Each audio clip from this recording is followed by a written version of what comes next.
Ku baca, ku dengar, ku lakukan.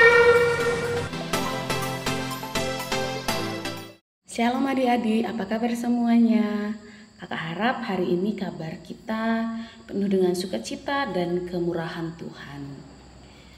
Hari ini kita mau dengar cerita Alkitab edisi Yakub 5 ayat 18 dengan tema doa orang benar. Sebelum kita dengar cerita Alkitab, kakak mau sapa adik-adik dulu, seperti sapaan khas kita. Sudah tahu semua kan? Ayo kita coba. Shalom adik-adik. Ku baca, ku dengar, ku lakukan. Kurang semangat. Shalom adik-adik. Ku baca, ku dengar, ku lakukan. Luar biasa, terpuji nama Tuhan. Mari untuk dengarkan cerita Alkitab hari ini, kita bersatu di dalam doa, kita berdoa. Bapa kami yang di surga, terima kasih Tuhan buat berkat-Mu yang luar biasa masih kami rasakan sampai saat ini.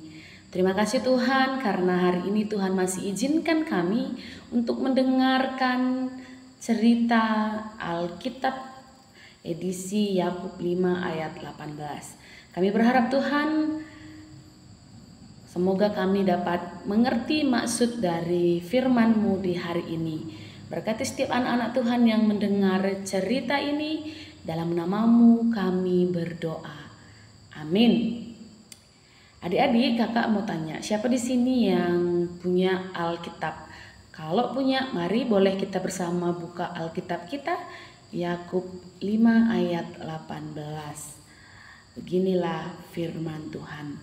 Lalu ia berdoa pula, dan langit menurunkan hujan, dan bumi pun mengeluarkan buahnya.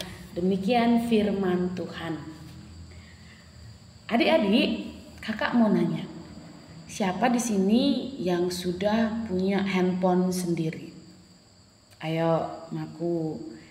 Ya, rata dari kita sudah punya handphone sendiri kan adik-adik?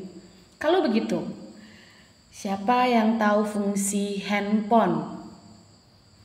Apa? Main game? Selain dari main game? Ya, handphone fungsinya untuk menjadi alat berkomunikasi. Dengan handphone, kita bisa berbicara dengan saudara, teman, sahabat kita yang jauh dari kita. Baik itu beda kota, baik itu beda provinsi, beda pulau, beda negara. Kita dapat berkomunikasi dengan teman-teman kita atau sahabat dan saudara kita. Tapi kalau mau bicara dengan Tuhan Yesus, bisa tidak menggunakan handphone? Tidak bisa. Tentu kita semua tahu ya adik-adik, kalau mau berkomunikasi dengan Tuhan tidak bisa menggunakan handphone. Hari ini kakak mau kasih tahu kalau Tuhan kasih cara istimewa buat kita berbicara dengannya. Siapa yang tahu caranya? Apa? Ya, caranya dengan berdoa. Melalui doa kita berbicara dengan Tuhan. Firman Tuhan yang kita dengar hari ini bercerita tentang Nabi Elia yang bersungguh-sungguh berdoa supaya hujan turun setelah 3 tahun 6 bulan lamanya tidak turun hujan ke muka bumi adik-adik. Lalu apa yang terjadi? Karena Elia orang benar bersungguh-sungguh berdoa, maka turunlah hujan dan bumi pun mengeluarkan buahnya. Adik-adik, dari kisah Elia kita belajar bahwa ketika kita bersungguh-sungguh berdoa, maka Tuhan akan mengabulkan permohonan kita.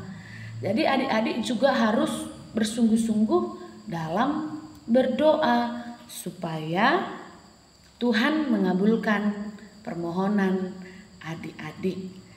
Yang harus kita ingat bersama adalah berdoa merupakan nafas hidup orang Kristen. Jadi kalau tidak berdoa sama dengan tidak bernafas dalam iman adik-adik. Kalau udah tidak bernafas berarti mati. Ya benar. Kalau kita tidak berdoa, maka kita akan mati dalam iman. Oleh karena itu kita harus rajin berdoa. Dan percayalah, karena kita ini adalah orang-orang yang dibenarkan Tuhan, sama seperti Elia, Tuhan akan mengabulkan doa kita. Kita bersatu di dalam doa. Terima kasih Tuhan Yesus buat kebaikan-Mu yang masih dapat kami rasakan hingga hari ini. Kami mohon bimbing kami supaya lebih dekat dengan-Mu. Amin. Jadi cerita Alkitab kita sudah selesai sampai di sini adik-adik. Sebelum kakak tutup cerita ini, kakak mau sapa adik-adik lagi. Sapaan kita, Shalom adik-adik. Ku baca, ku dengar, dan ku lakukan. Sekali lagi, lebih semangat lagi. Shalom adik-adik. Ku baca, ku dengar, dan ku lakukan. Terpujilah nama Tuhan. Semoga diberkati kehidupan kita hari ini dan hari lepas hari. Amin.